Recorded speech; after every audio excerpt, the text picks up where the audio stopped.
भोगीचा सण म्हणजे आपल्या पिढ्यानपिढ्या चालत आलेला सण आहे. आपण आवडीनं भाज्या गोळा करायच्या, त्याची भोगीची भाजी करायची, बाजरीची अशी कडक चुलीवरची भाकरी, हरभरा डाळीच्या बेसनच्या वड्या करायच्या, राळ्याचा भात आणि त्याच्यावर थोडंसं दही घातलं, असं ताट भोगीचं भरलं की कसं मन प्रसन्न होतं या. आणि शेजाऱ्यासनी पण एक असंच ताट भरून द्यायचं, म्हणजे त्यांनी पण खुश होत्या.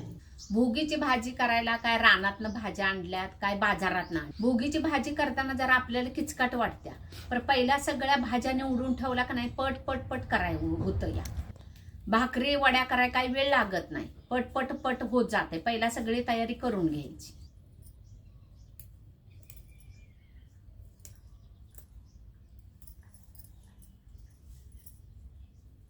भोगीला कशा आपण सगळ्या भाज्या मिक्स करून खातोय, तसं वर्षभरात होते का बघा.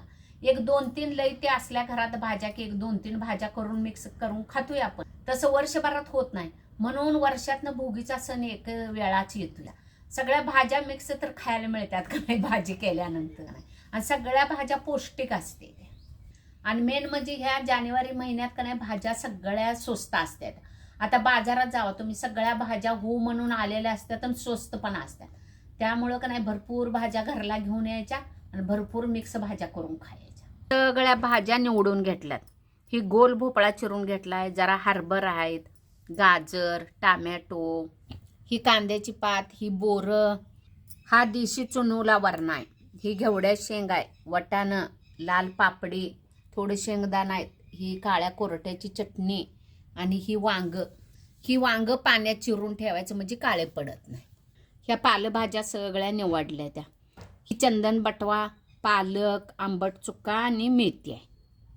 पालेभाज्या जरा भाजीत घातल्या का नाही, भाजी करताना भाजी मिळवून येत्या. आणि जरा वरनं शेंगदाण्याचं कूट घालायचं म्हणजे भाजी चवीला पण चांगली लागते आणि मिळून पण येते असं घटशीर.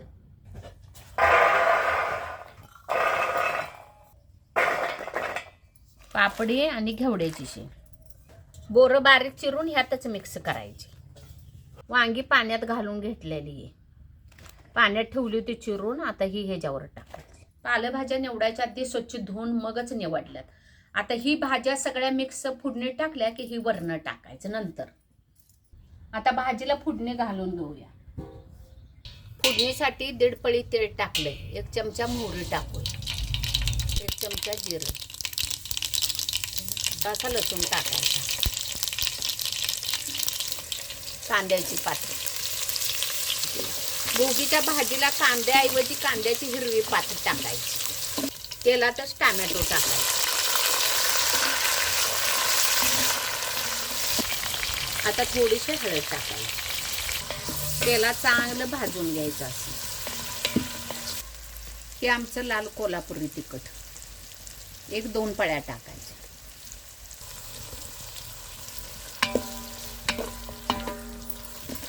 ही कोल्हापुरी मसाला तेलात चांगला मिक्स करून असा घ्यायचा म्हणजे कट चांगला येतोय. भाजी मिळून याला शेंगदाण्याचं कूट घालायचं. ह्याच्यात शेंगदाणं भाजून कूट करायचं म्हणजे बारीक झालं की असं भाजी चांगली मिळून येते. अशी पातळ पाणी इकडं भाज्या इकडं असं होत नाही. असा तेलात सगळा मसाला भाजला की वरनं भाज्या टाकायच्या. ह्या भाज्या सगळ्या ह्यात टाकायच्या.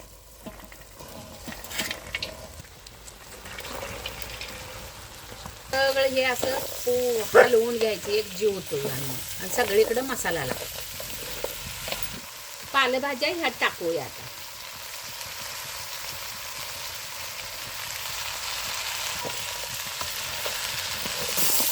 सगळं असं मिक्स करून घ्यायचं. ही कारळे चटणी भाजीत टाकायची म्हणजे भाजी अशी मिळून दरदरीत होते.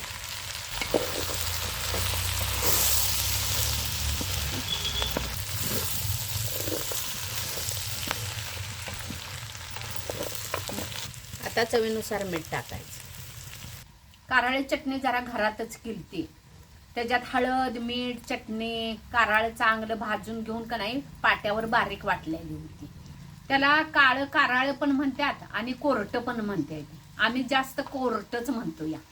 ती कारळे का नाही भाजल्याशिवाय करायचं नाही, नाहीतर काय होतंय माहितीये का, असं कच कच कच लागतंय. आणि चांगलं भाजलं की त्याला खमंगपणा येतो, तेल सुटतंय त्याला. पहिला बघा करड्याचं कारळ्याचं तेल काढून आणत होतं आणि ह्या भाजीत टाकलं की ह्या भाजीला जरा वेगळी चव चांगली येते, म्हणून कारळ्या चटणी वरनं टाकायची. कूट कमी टाकायची आणि कारळ्या चटणी जरा जास्त घालायची. ज्यात थंड पाणी घालायचं नाही, जरा कोमट पाणी घालायचं. आणि आता जर पातळ भाजी पाहिजे असले तर जरा जास्त पाणी घाला, आणि अशी रबरबीत पाहिजे असले तर थोडं घालायचं. जास्त करून ही पातळ भाजी नसत्याच, जरा अशी सुक्की रबरबीतच असते. आता वरनं कोथिंबीर टाकायची. अशी भाजी शिजायला लागली की वरनं तीळ टाकायचं. भोगीच्या भाजीला तिळाचं लई महत्व असते, म्हणून तीळ भाजीत घालायचंच.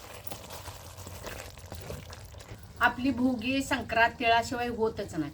तिळपोळी, तिळाच्या वड्या असं भाजीत तीळ घालतो या. आणि हे फक्त नाही, भोगीच्या वेळेला संक्रांतीच्या वेळेलाच तिळाचं असतं, म्हणून हे तीळ लई महत्वाचं असतं.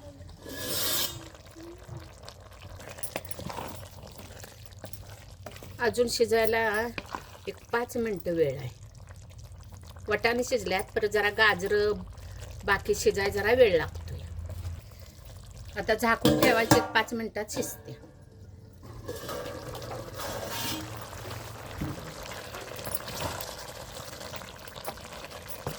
आता ही आपली भाजी व्यवस्थित शिजल्या उतरून ठेवायची. लई तुम्हाला सुकी असली तर आणि जरा पाणी सुरुवातीला पाणी घालताना कमी घालायचं. आता ही मला अशी रबरबीत पाहिजे म्हणून मी आता उतरून ठेवणार. भाजी शिजल्या, पटकन राळ्याचा भात करून घेऊया. भोगीला राळ्याचा भात ही लागतो. याच भात करायला मी राळं घेतले. ती स्वच्छ निवडून घ्यायचा, एखादा खडा असतो या. आता स्वच्छ धुवून याचा भात करून घेऊया.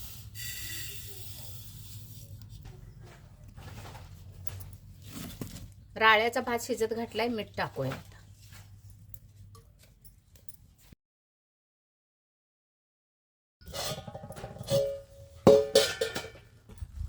व्यवस्थित राळ्याचा भात शिजलाय बघा. आता उतरून ठेवूया. भोगीच्या ताटात एकतर बेसनची वडी असत्याच, त्यासाठी आता आपण वड्या करून घेऊया बेसनची. 1 पळी तेल ओतल्या, फोडणीसाठी मोहरी टाकूया, जिरं, ही आलं मिरचीची जरा पेस्ट केली, लसूण आणि मिरचीची पेस्ट केली ही. हे जरा घबरं करून घ्यायचं, लई पण बारीक करायचं. थोडीशी हळद टाकायची, थोडंसं पाणी घालायचं.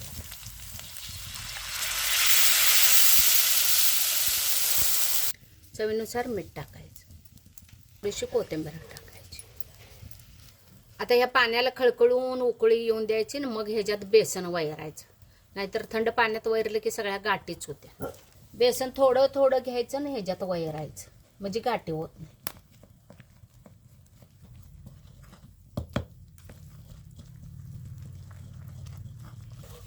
असा घट असं बेसनचं हे करून घ्यायचं, झुणका.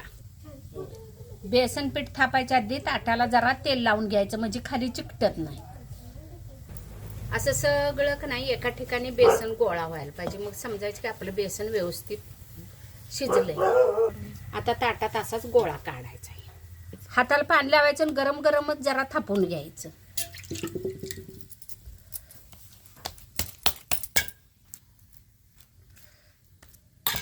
गरम असलं तर जरा वाटेला खाली पाणी नाही तर तेल लावायचं आणि थापायचं. ही गरम गरम आहे त्यावरच करायचं. थंड झालं की ह्याच्या वड्या पडत नाही त्या आणि पसरत पण नाही. तुम्हाला जाड पाहिजे पातळ पाहिजे तुमच्या प्रमाणे करा. या वड्या जरा जाडच ठेवायच्या म्हणजे व्यवस्थित कापते त्या. आता ह्याच्यावर तीळ टाकून घ्यायचं आणि थोडंसं दाबायचं म्हणजे तीळ पण व्यवस्थित ह्याच्यात बसतात. ह्याच्यावर थोडीशी कोथिंबीर टाकायची. वल्लं खोबरं नाहीतर वाळलं असलं तर पण टाकते. मी वल्लं टाकले. थोडंसं हाताने असं दाबायचं म्हणजे ह्याला चिकटते. आता हे पीठ थंड झालं की मग वड्या पाडायच्या म्हणजे व्यवस्थित वड्या पडतात. हे थंड झालंय, वड्या आता कापून घ्यायच्या.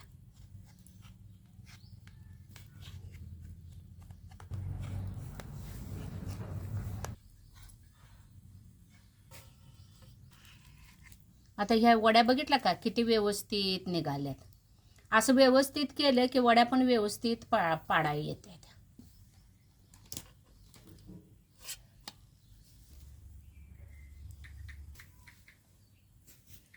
भोगीची भाजी झाली, पालेभाज्या करून झाल्या, वड्या, राळ्याचा भात आणि आता बाजरीची भाकरी तेवढी राहिल्या. सगळं झाल्यावर शेवटी बाजरीची भाकरी करायची, म्हणजे गरम गरम खायला चांगलं लागतं. गरम पाण्याची उतवणी घालायची नाही, थंड पाण्यानंच मळायचं, कारण बाजरीचं पीठ चिकट असतं या, आणि उतवणी घातली की जास्त चिकट होतंय.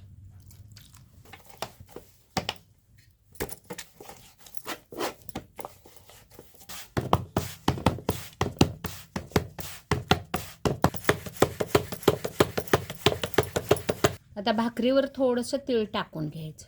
जरा लहान भाकरी आहे त्यावर टाकायचं, म्हणजे आपले थापले की सगळं तीळ ह्याच्यावर बसते.